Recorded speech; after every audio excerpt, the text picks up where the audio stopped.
You're watching the Valley's most watched television station, WKBN 27.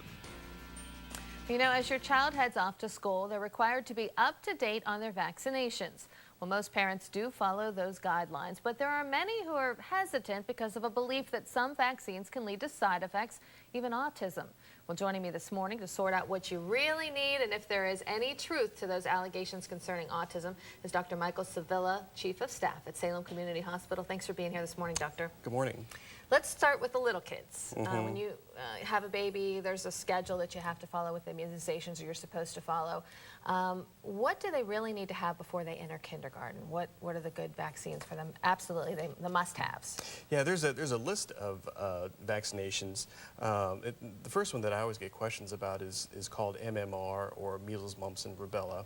And a few years ago, there was a study saying that some of the kids got autism, but they weren't sure whether it was associated with the MMR vaccine. That's been a lot. It's very controversial over the past few years. Yeah, that's the big fight that you hear most often. And there really hasn't been any proof one way or the other. No, the latest studies were just released earlier this year, and they found absolutely no link with autism. And I get that question all the time from parents, and I tell them, you know, there's no link with autism. You can feel confident that this immunization is not going to be associated with autism at all. What's the downside?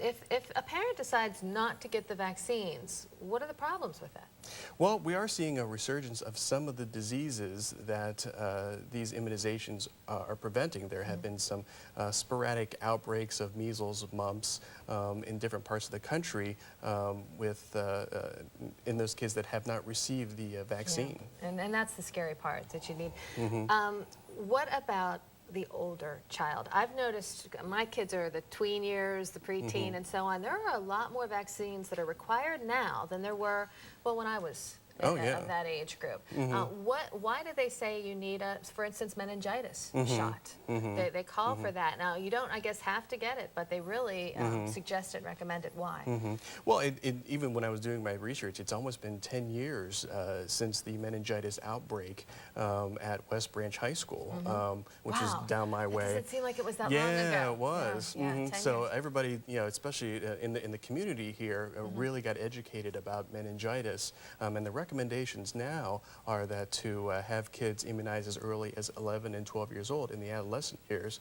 I get a lot of kids going to college, you know, requesting that, but that they're really emphasizing now that they be immunized earlier. And we did learn a lesson here locally for that. I do remember that. But you know what? Those memories fade, just like you said, after 10 years. So you want to reiterate, those kids at those teen years, there's a lot of contact with the sports and the whole thing. They need to have the meningitis. Okay. Absolutely. And then, of course, one of the other controversials is cervical cancer. Yes. Okay. They recommend girls, what, as early as 11? Yes, that's the recommendations right now, is that as early as age 11 and 12 to get the cervical cancer or Gardasil vaccine.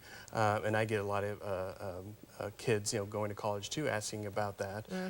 But yeah, it's a very good vaccine. It prevents cervical cancer, and of course there was some controversy when it was first released, but it's a very effective vaccine preventing cancer. Yeah, it is a little painful though.